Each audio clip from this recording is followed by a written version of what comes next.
အားလုံးပဲမင်္ဂလာပါမေဘေအခုဒီ SSK မြန်မာ show ကိုရောက်ရှိနေရပဲဖြစ်ပါတယ်ဒီ SSK ကနေထွက်ရှိထားပြီးလက်တော်လူပြောများနေတဲ့ Falcon 600 2026 version mid-size SUV ကားလေးကိုမေဘေဒီနေ့ review လုပ်ပေးသွားမှာဖြစ်ပါတယ်engine power ကတော့ 1.5 liter turbojet maximum power ကတော့135 kW horsepower 181 300 Nm တော်ထိထုတ်ပေးနိုင်ပါတယ် 6-speed automatic transmission ကိုမှ front wheel drive အမျိုးအစားပဲဖြစ်ပါတယ်အရှိတဲ့ဒီဇိုင်းကတော့ဒီ FSA logo လေးပါမယ်နောက်ပါသူကဒီ gray design ဆိုလို့ရှိရင် nickel chrome လေးနဲ့သူကလုပ်ပေးထားရပေါ့နော် LED daytime running light LED headlight တွေအပြင်အရှိပမာ sensor နှလုံး 360 camera ပါသေးတယ် automatic sound wiper လည်းပါသေးတယ်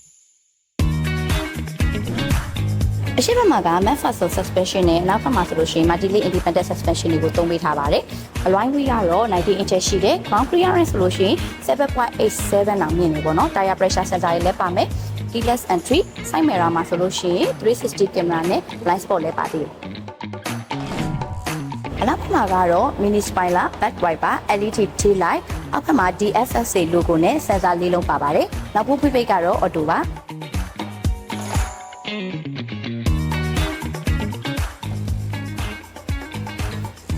နောက်ဆုံးကာဂိုစပေးကတော့340 လီတာထိကျယ်ပြီးတော့ကာဂို area လိုက်တီလဲပါပါတယ်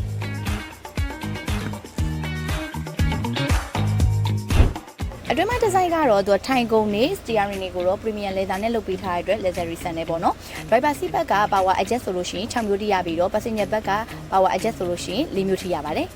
steering ပေါ်မှာဆိုလို့ရှိရင် cruise control media control ပါမယ် digital cluster ကတော့7 inch တောင်ရှိရတဲ့အတွက်ရှင်းရှင်းလင်းလင်းကိုမြင်ရတယ် infotainment screen ဆိုလို့ရှိရင် 50.6 inch ရှိတယ်နောက်တစ်ခုထူကြတာကတော့ Falcon 600 2025 version နဲ့မတူတာကတော့2026 version မှာဆိုလို့ရှိရင် aircon vent လေးတွေဝတ်ထားပေးရပေါ့နော် drive mode ကတော့3မျိုးပါမယ် normal eco sport linking assist electronic parking brake system tire pressure monitoring system တွေလည်းပါသေးတယ်12 power outlet တစ်ခု dual drive ANC USB port တစ်ခုစီပါတယ်ပေါ့နော်အောက်ဘက်မှာ space တစ်ခုပါမယ် memory ဒီပေါ်မှာဖုန်းလေးထည့်လို့ရမယ်နေရာလေးလည်းပါသေးတယ် cap holder cargo control လုပ်လို့ရတဲ့ခလုတ်လေးလည်းပါတယ်ဒီထဲမှာ memory ကူးပေါက်လေးလည်းပါတယ်ပေါ့နော် ambient light ဆိုလို့ရှိရင်လည်း256 color ကြီးတောင်ပြောင်းလို့ရတယ် speaker အနေနဲ့ဆိုလို့ရှိရင်4 Twitter and 4 bass speaker ဆိုပြီးတော့8လုံးထိပါတယ် airbag ကလည်း4လုံးပါတယ်မိဘကြိုက်ဆုံးကတော့ panoramic roof ပါသေးတယ်အရှိန်နဲ့ကာလာလေးကတော့ white, black, outer space gray, bone rock gray ဆိုပြီးတော့၄မျိုးရပါတယ်အတွင်းပိုင်းကာလာကတော့ beige, black ဆိုပြီးတော့2မျိုးရပါတယ်နောက်ခါမှာကတော့ head room လက် room တော်တော်လေးကိုကျယ်ပြီးတော့ထိုင်ရလည်းတတောက်တတာရှိတယ်9ယောက်စီးဆိုတဲ့အတိုင်းပဲအတွင်းကန်းကလည်းကျယ်ပြီးတော့အနောက်ဘက်မှာခုန်တန်းထပ်ပါပါသေးတယ်